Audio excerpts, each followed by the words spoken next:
Hello বন্ধুরা, সময়ের প্রচুর অভাব।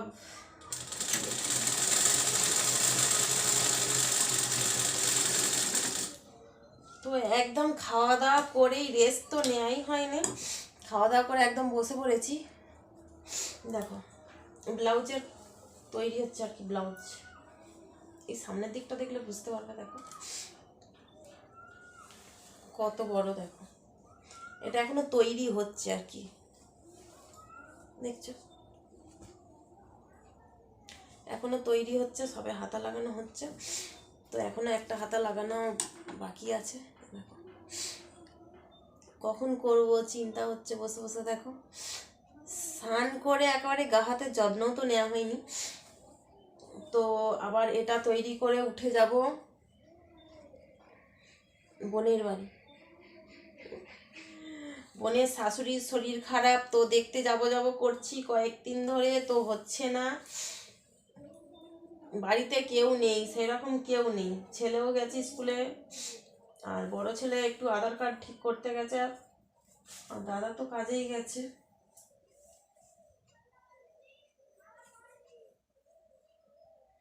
সমস্যা এইখানেই যে বৌদি সময় কোথায় পাও, সময় ভাই বের করতে হয়, সব করতে হবে বলো।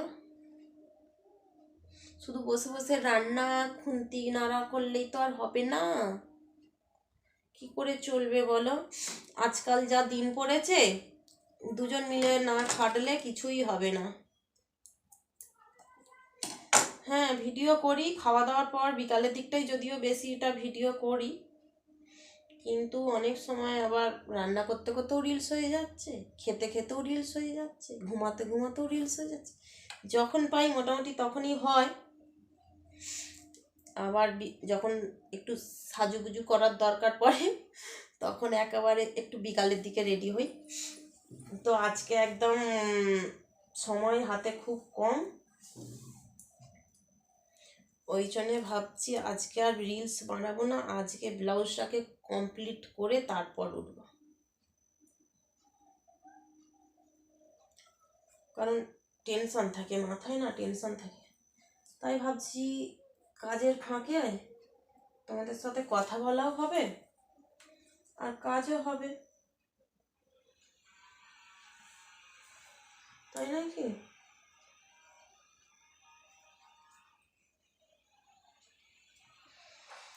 একেই বলে সংসার, সব রকম দেখতে হবে ভাই।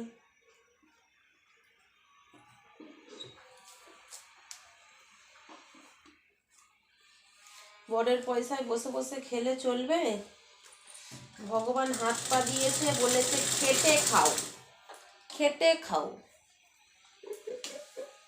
শ্বশুর বাড়ি এসে অংশ ধ্বংস করো না, অন্য ধ্বংস। হাত পা দিয়েছে শুধু খালি বরের পয়সায় খাওয়ার জন্য।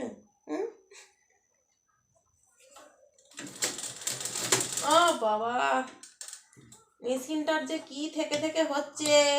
মানুষের শরীর খারাপ হয়, মেশিনের শরীর খারাপ হবে না বলো? আমার মেশিনটা যে কি হচ্ছে থেকে থেকে, ও বাবা, থেকে থেকে কি হচ্ছে, খালি থেকে থেকে আটকাচ্ছে।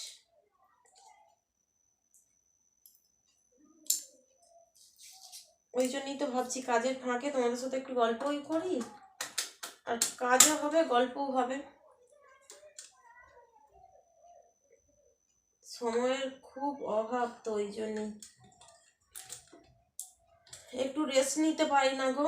সংসারের কাজ, আবার এদিকে সেলাইয়ের কাজ, আবার এদিকে তোমার রিলস বানানো, ভিডিও বানানো, সবই তো সময় লাগে।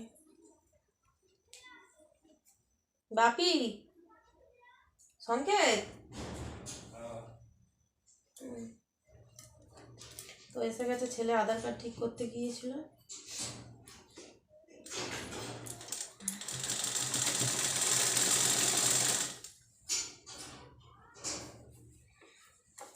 এখনো ভাত খাইনি, তাই। না রে বাপি, যাইনি। তুই তো বললি মা নিয়ে যাব। ঠিক আছে, বাই। তো বন্ধুরা দেখো ব্লাউজটা কেমন লাগছে, একদম রেডি হয়ে গেল একদম। দেখো কি দারুণ হয়েছে, এই মাত্র করলাম। তো আমার না এটা যদিও কাস্টমারের, তো কেমন ডিজাইনটা খুব সুন্দর লাগছে, এরকম ডিজাইন প্রথম করলাম। তো আমি ভাবছি এরকম ডিজাইনটা আমার একটা করা দরকার। এটা পরলে টান আসবে, আসবে এক্ষুনি আনতে আসবে যাদের ব্লাউজ তারা। এই দেখো কাটাকুটি সব পরে আছে। তো ব্যাগ